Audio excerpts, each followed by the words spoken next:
Hello everyone, this video will go through the story of Final Fantasy XV. Noctis, the prince of Lucy's kingdom, is sent by his father Regis to Altissia to marry his estranged childhood friend Lunafreya in a political union, because Lucis has been at war with the Empire of Niflheim for a long time. His marriage to Lunafreya is one of the terms of a peace treaty that is soon to be signed.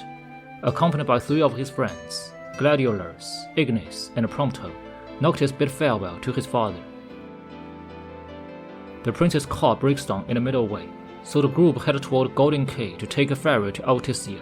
They meet a suspicious stranger who alludes to the impending danger in Lucis before departing. As the boat won't arrive until the next day, the group stays night at the hotel. However, Niflheim attack Lucis' capital city of Insomnia that night, and Noctis' father, King Regis, dies while defending the city.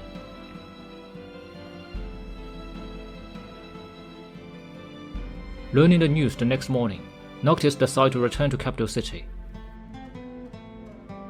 The border has been blocked off by the Imperial military, and they've learned that Niflheim's true purpose is to acquire the city's crystal and a ring of the Lucy, a royal heirloom only wielded by the king.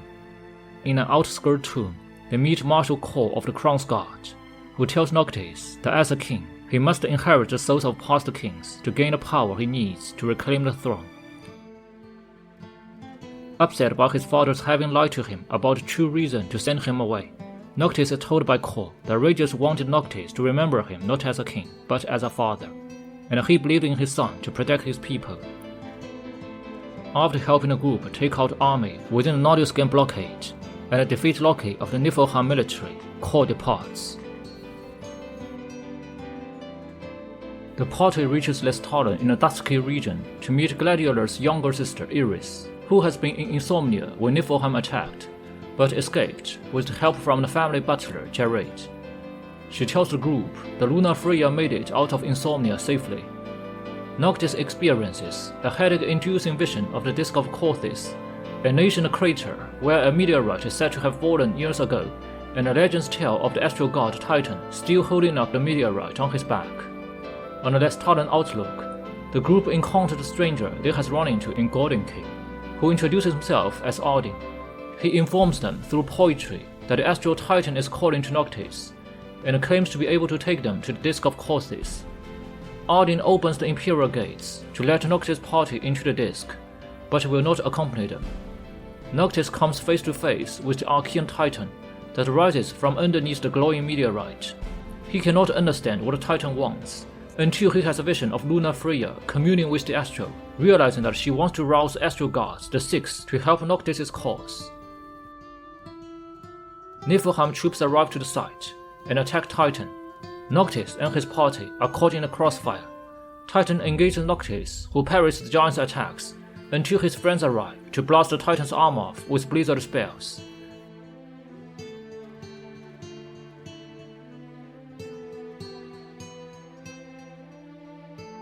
As the crater crumbles, Odin appears and reveals himself to be the Chancellor of Niflheim before offering them a safe passage on his airship. Although unsure why an enemy official is helping him, Noctis accepts the offer.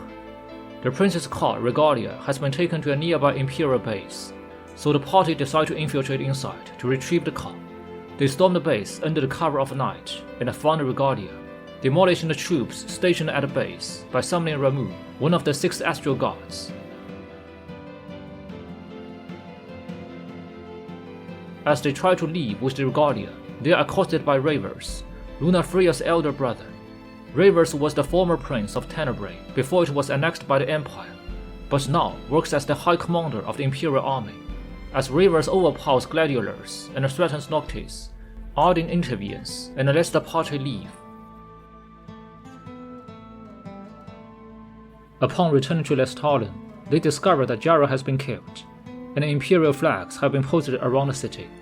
Then the party decide to flee the town to the rural port of Cain, as just a secret harbor they can use to sail to Altissia. Along the way, they spot another Imperial base, in which they take down the base commander Caligo, who is responsible for killing Jared. Then Noctis is attacked by Imperial Commodore Aranir, who apparently does not want a real fight, and soon leaves. After arriving in Cain, they found King Regis' boat at a secret harbor, which needs Mithril for repair. With the help of Odin and Aranir, they recover the Mithril from the depths of the ruins after defeating a dragon there.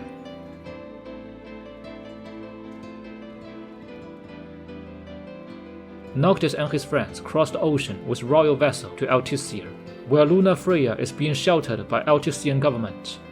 As the Empire is demanding for her, Noctis discusses the matter with Altissia's first secretary, Camellia, and gains her alliance. Then Luna Freya makes her first public appearance after the Imperial invasion, and Noctis is among the audience. She awakens the sea goddess, Leviathan, the Hydran.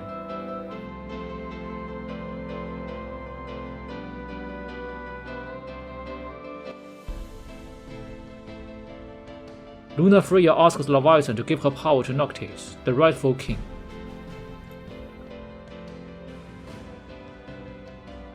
However, Leviathan refuses. Odin makes his way to Luna Freya and stabs her. With her last strength, Luna Freya invokes the souls of past kings to empower Noctis so he can fight Leviathan, as only by defeating her will she accept the covenant.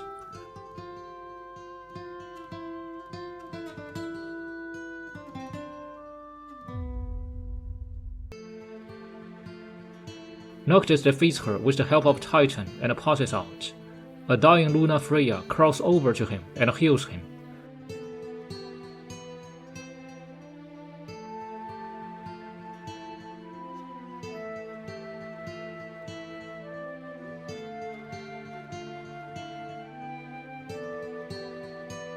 Noctis meets her in a dream vision, where she passes the Ring of Lucy to him before her spirit departs from the world.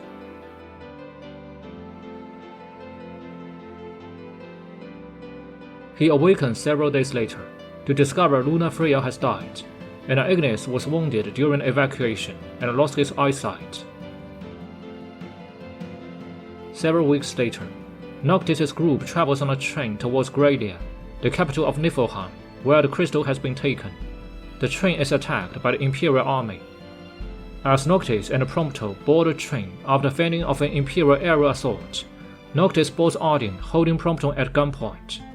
Noctis charges in and shoves Odin, but to his horror sees Prompto falling off the train instead. Odin has used his supernatural power to switch appearance with Prompto. Gloating over his deception, Odin knocks Noctis out and departs. The party enter Gradia by train, and then drive the Regalia into the city. But the car is destroyed, and Noctis becomes separated from his friends. He finds the Imperial city devoid of human life, and swarming with demons, which are manufactured by the Empire. Meanwhile, Gladiolus and Ignis find a secret footage, which explains what has happened in the Imperial city. Rivers confronted Emperor Odokamp, declaring that Noctis is a true king and a rightful bearer of the Reign of Lucy. He is then expelled from throne room, severely injured.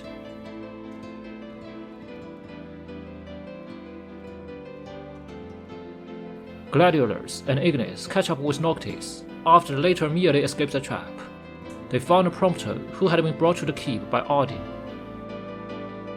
Then they are attacked by demonic ravers, who begs them to kill him.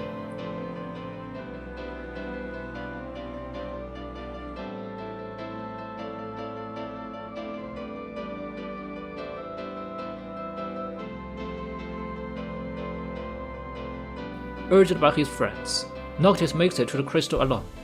He is absorbed inside it while being taunted by Odin, who reveals his true name as Odin Lucius Caelin, Noctis' ancestor, who was to become the chosen king until he was rejected by the crystal for his affinity with the darkness.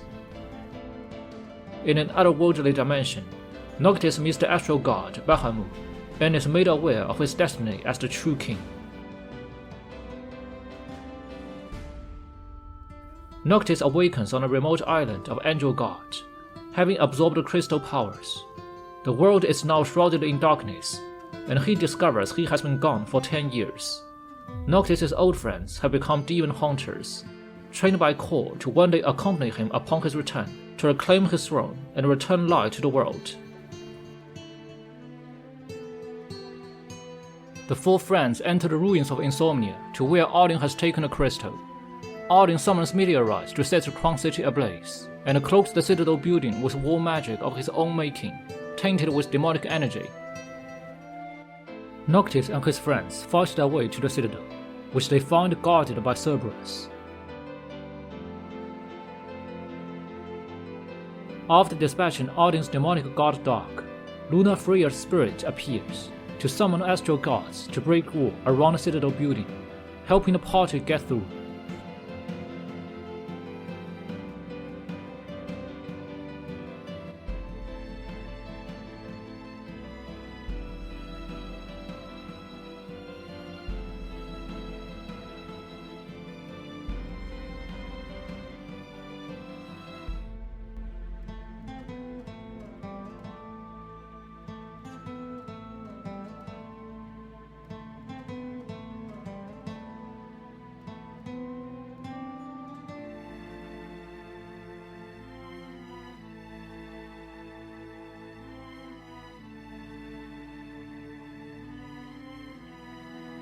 Noctis finds Odin sitting on the throne below the crystal, who immediately incapacitates Noctis' friends, telling him the final battle is the battle between kings, the two duel, both wielding the power of kings, and in the end, Noctis emerges victorious.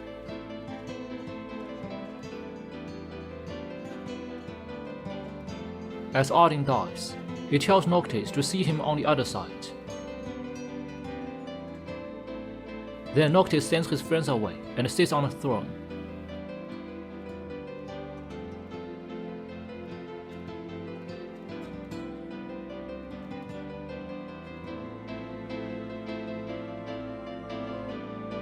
The spirit of the past Lucian kings attack Noctis one by one.